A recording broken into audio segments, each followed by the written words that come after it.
Hello. तो कैसे आप सभी लोग, आई होप सब बढ़िया ही होंगे। तो मेरा नाम है प्रवीण गौतम और स्वागत है आपका आपके इस बेहतरीन से यूट्यूब चैनल प्रवीण क्लासेस में ना। तो आज की क्लास में हम बात करने वाले हैं पैराग्राफ ट्रांसलेशन के ऊपर, है ना। यानी कि क्लास 10th के बोर्ड एग्जामिनेशन में यानी इंग्लिश के पेपर में आपको एक 4 से 5 लाइन का एक छोटा सा पैराग्राफ दिया जाता है जिसको इंग्लिश में ट्रांसलेट करना होता है। और कई बार क्या होता है ना, उसमें थोड़ी सी अजीब सी वर्ड मीनिंग्स होते हैं ना, बच्चे डर जाते हैं, ठीक है ना, उनको ट्रांसलेट करना नहीं आता। ठीक है, तो पैराग्राफ को ट्रांसलेट करते कैसे हैं ये सारी की सारी बातें आज की क्लास में बताऊंगा। और ये क्या है, ये एक प्रैक्टिस बेस्ड क्वेश्चन है। अगर आप कम से कम 5, 6, 7, 8, 9, 10 पैराग्राफ का ट्रांसलेशन का प्रैक्टिस कर लेते हैं तो आप एग्जाम में बिल्कुल सही करके आने वाले हैं। ठीक है बच्चा, तो मैं आपको आज, ये हमारा पहला है, मैं आपको ऐसे करके 10, 12 या 15 पैराग्राफ ट्रांसलेशन प्रैक्टिस करवाऊंगा जिसकी हेल्प से आप 2025 में बिल्कुल अपना सही करके आ पाएंगे। ठीक है, तो हम इस क्लास को स्टार्ट करें उससे पहले कुछ बातें हैं, है ना, जिसको समझना क्या है बहुत जरूरी। ठीक है, इंग्लिश में 5 ऐसे बड़े टॉपिक है जो ज्यादा नंबर में पूछा था, यानी कि बड़े मार्क्स में, है ना। जो सबसे पहला टॉपिक है ना, वो है अनसीन पैसेज। क्या है बच्चा? अनसीन पैसेज, है ना, अनसीन पैसेज, जो कि आपके क्लास 10th में 10 नंबर का पूछा जाता है। अनसीन पैसेज 2 तरह का होता है, एक एमसीक्यू वाला जो कि 3 नंबर का पूछा जाता है और एक क्वेश्चन आंसर लिखने वाला, है ना। ये जो है आपका 7 नंबर का, यानी कि 7 3 कितने हो गए? 10।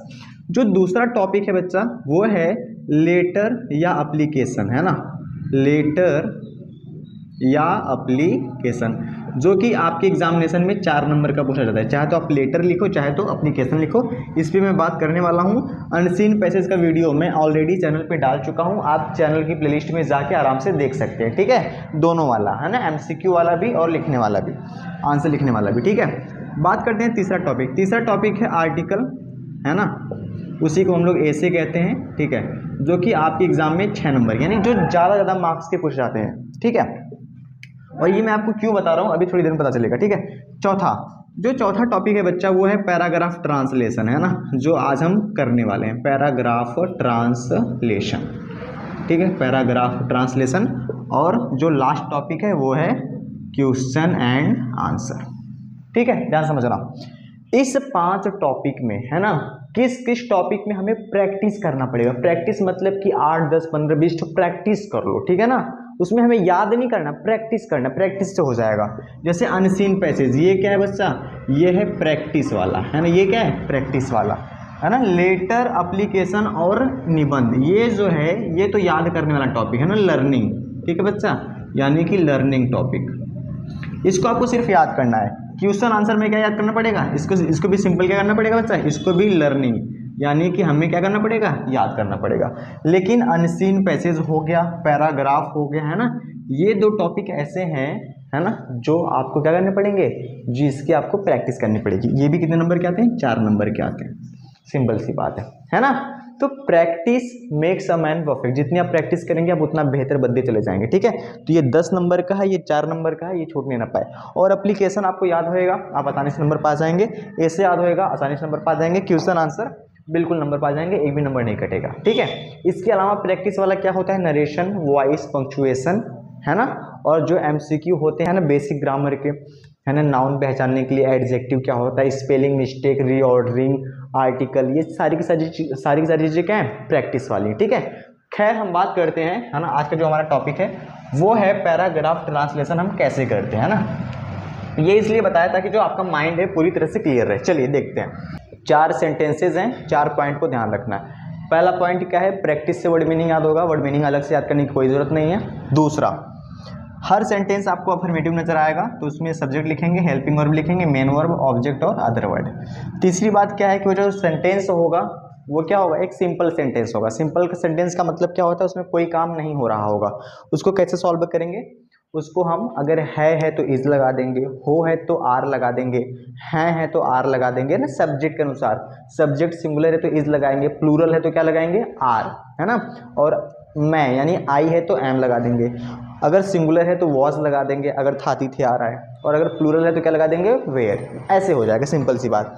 अगर वो प्रेजेंट इंडेफिनिट होगा तो मेन वर्ब के फर्स्ट फॉर्म में यस या यस, अगर सब्जेक्ट सिंगुलर होगा तब, अगर प्लूरल होगा तो इसे छोड़ देंगे। ठीक है, अगर पास्ट इंडेफिनिट का होगा तो क्या करेंगे? सिंपल सी बात है, उसमें क्या करेंगे? मेन वर्ब की सेकंड फॉर्म। आइए इसको सॉल्व करके देखते हैं इन पॉइंट्स से, ताकि आपको सारी की सारी बातें समझ में आए। देखिए कैसे करेंगे, है ना, कैसे। जैसे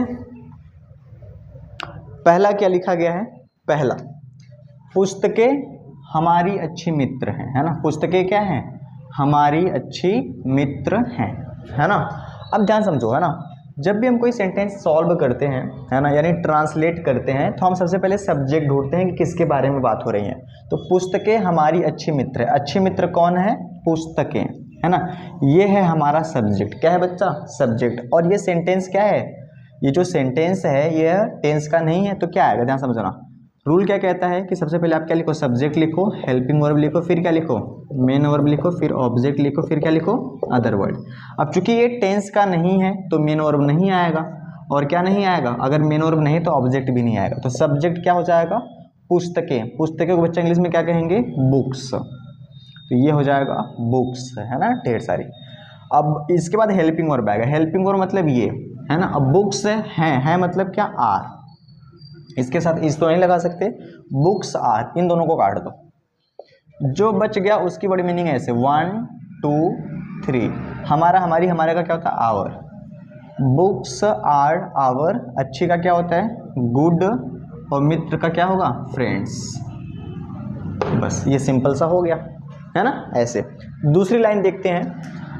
एक अच्छी पुस्तक पढ़ते समय हम अपनी परेशानियां एवं चिंताएं भूल जाते हैं, है ना।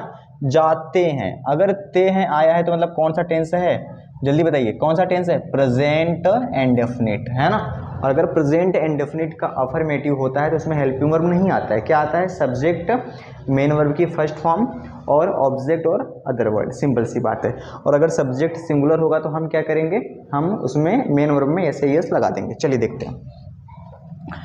एक अच्छी पुस्तक पढ़ते समय, जब भी ऐसा कोई बात आए, है ना, कि यह काम करते समय, सोते समय, है ना, जागते समय, पढ़ते समय, है ना, तो उसके लिए हम एक वर्ड यूज करते हैं, वाइल। क्या यूज करते हैं, वाइल, है ना। यानी कि इस काम को करते समय, है ना, जैसे कि पढ़ते समय, है ना। वाइल रीडिंग, इसके तुरंत बाद आता है मेन वर्ब, वाइल रीडिंग, है ना, यानी कि पढ़ते समय। क्या पढ़ते समय, एक अच्छी पुस्तक, इतना हो चुका है ना। जब है ना सोते समय, वाइल स्लीपिंग, जागते समय, वाइल गेटिंग, है ना। तो जब भी वाइल वेकिंग अप, है ना, ऐसे करके। तो जब भी ऐसे आए कि भाई ये काम करते समय, तो हम क्या लगाते हैं, while. While reading a good book, क्या हो जाएगा, while reading a good book, ठीक है। हल्का से कॉमा लगा देंगे, है ना। आगे क्या है, हम अपनी परेशानियां और एवं चिंताएं भूल जाते हैं। अब ध्यान समझो, ये है सब्जेक्ट। आप कहेंगे सर जी अफर्मेटिव सेंटेंस में सबसे पहले सब्जेक्ट लिखते हैं। ध्यान समझो, जब भी हम पैराग्राफ ट्रांसलेशन करते हैं, अगर ऐसी कोई बात पहले आती है तो उसको हम पहले ही लिख देते हैं, है ना, ऐसे करके। इसलिए मैंने कहा ना, प्रैक्टिस से काम चल जाएगा। While reading a good book, यानी एक अच्छी पुस्तक पढ़ते समय हम मतलब वी, है ना। फिर क्या लिखेंगे, हमारे पास सब्जेक्ट हो गया, फिर आएगा हेल्पिंग वर्ब। अब आपको पता है कि ये प्रेजेंट इंडेफिनिट है तो हेल्पिंग वर्ब नहीं आएगा, सीधा आएगा मेन वर्ब। तो मेन वर्ब क्या है, भूल जाना, है ना। तो क्या लिखेंगे, फॉरगेट। अब वी प्लूरल है ना, इसके साथ ये यस यस नहीं लगाएंगे, तो वी फॉरगेट। हम क्या क्या भूल जाते हैं बच्चा, वी फॉरगेट, यानी ये हो चुका है, काट दो। और क्या हो चुका है, भूल जाते हैं। अब बचा है अपनी परेशानियां एवं चिंताएं, तो क्या लिखेंगे, अपनी। वी के साथ आवर के लिए, मतलब अपना, अपने के लिए क्या लगाते हैं, आवर। वी फॉरगेट आवर, है ना, परेशानियां। परेशानियां को बच्चा इंग्लिश में कहते हैं प्रॉब्लम्स। क्या कहते हैं, प्रॉब्लम्स। अब आपको एक बार पता चली कि परेशानियों को इंग्लिश में क्या कहते हैं, प्रॉब्लम्स, है ना। एंड चिंताएं को इंग्लिश में कहते हैं बच्चा वरीज, वरीज, है ना। यानी कि while reading a good book we forget our problems and worries, यानी कि एक अच्छी पुस्तक पढ़ते समय हम अपनी परेशानियां एवं चिंताएं क्या करते हैं, भूल जाते हैं। ठीक है बच्चा, इतना हो गया, आगे बढ़ते हैं। पुस्तकें हमें ज्ञान देने के साथ साथ चरित्र का निर्माण करती हैं। मतलब कि ध्यान समझो, जब भी कोई इस मतलब कि ऐसा सेंटेंस आ जाए कि कोई दो चीज़ों के बारे में बात हो रही है, यानी कि जो पुस्तक है हमें ज्ञान दे रही है और साथ साथ में क्या निर्माण कर रही है, चरित्र का निर्माण, है ना। इसका मतलब क्या है, पुस्तकें हमें ज्ञान देने के साथ साथ चरित्र का निर्माण करती हैं। ये सेंटेंस कुछ कुछ ऐसा है कि पुस्तकें हमें, है ना, न केवल ज्ञान देती हैं बल्कि है ना, हमारे चरित्र का भी क्या करती हैं, निर्माण करती हैं, है ना। जैसे कि एक मैंने बहुत पहले बताया था आपको, है ना, कि जो पेड़ होते हैं न केवल हमें ईंधन देते हैं बल्कि फल भी देते हैं। तो ऐसे सेंटेंसेस में हम नॉट ओनली बट आल्सो का यूज करते हैं। तो यहाँ पे हम क्या लिखेंगे, सबसे पहले सब्जेक्ट लिखेंगे, है ना, कि बुक्स, है ना। इसके तुरंत बाद क्या लिखेंगे, not, books not only give, है ना, बुक्स, है ना, बुक्स नॉट ओनली गिव, अब किसे, हमें, है ना। देखो ये है सब्जेक्ट लगा दिया, नॉट ओनली, है ना, गिव, है ना। उसके बाद क्या लिखेंगे, सब्जेक्ट मेन, ये देखो नॉट ओनली है और ये क्या है, मेन वर्ब, और मेन वर्ब बाद क्या आता है, ऑब्जेक्ट, है ना। Books not only give x, है ना, गिव अस क्या, नॉलेज, ज्ञान मतलब क्या, नॉलेज, यानी कि books not only give us knowledge, यानी कि पुस्तकें हमें ज्ञान, है ना, ही नहीं देती बल्कि क्या देती हैं, बट आल्सो, क्या लगाएंगे, बट आल्सो,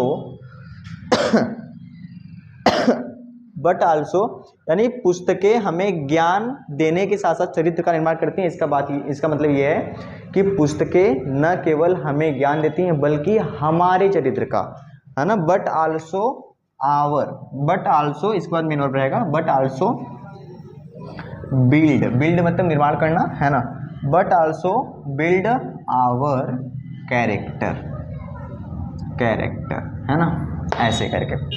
दोबारा समझाता हूँ, कन्फ्यूजन मत करना, ठीक है। इस तरह के सेंटेंस में क्या होता है कि पहले आप इसको ऐसे समझो, ये क्या लिखा गया है, ये लिखा गया है कि पुस्तकें हमें ज्ञान देने के साथ साथ चरित्र का निर्माण करती हैं, है ना। इसका ये मतलब है कि पुस्तकें न केवल हमें ज्ञान देती हैं बल्कि हमारे चरित्र का भी निर्माण करती हैं, ठीक है। तो ऐसे में हम क्या करते हैं कि सबसे पहले सब्जेक्ट लिखते हैं, उसके तुरंत बाद क्या लिखते हैं, नॉट ओनली, उसके बाद मेन वर्ब, फिर ऑब्जेक्ट लिखते हैं, यानी कि बुक्स, ये हो गया सब्जेक्ट, नॉट ओनली, फिर मेन वर्ब, फिर ऑब्जेक्ट, है ना।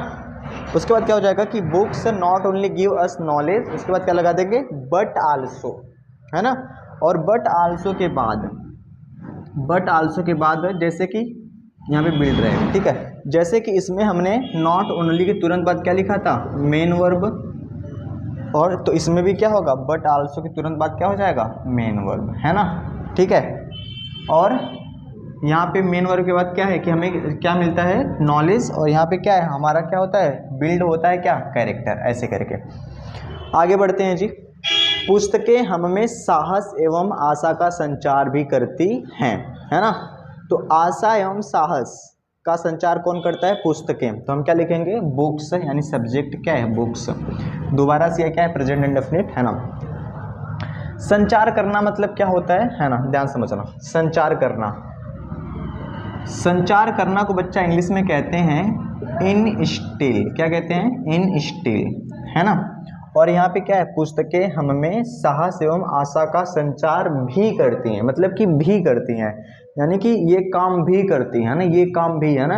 जैसे कि वह स्कूल भी जाता है, मतलब कुछ और भी करता है पर स्कूल भी जाता है ना, ऐसे करके। तो जब इस तरह का सेंटेंस आए, है ना, तो हम कैसे लिखते हैं, बुक, इसके बुक्स, फिर यहाँ पे हम लिखेंगे ऑल्सो, है ना, books also in still, book also in still, मतलब कि हमने क्या लिखा, हमने सब्जेक्ट लिखा, हमने संचार करना की वर्ड मीनिंग लिख दी, ये टेंस खत्म हो गया, है ना, भी का अंग्रेजी हमने ऑल्सो लिख दिया। अब क्या बचा है,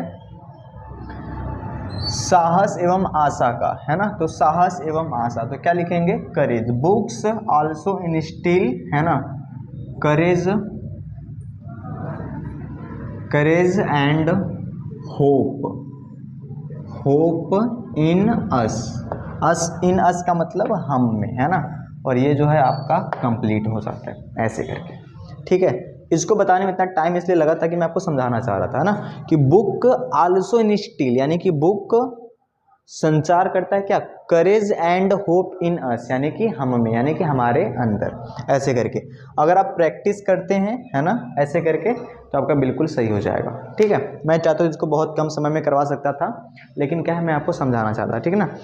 तो आज की क्लास में बस इतना ही, मिलते हैं नेक्स्ट पैराग्राफ में, यानी कि नेक्स्ट वीडियो में। तब तक के लिए धन्यवाद, बाय, ओके बाय।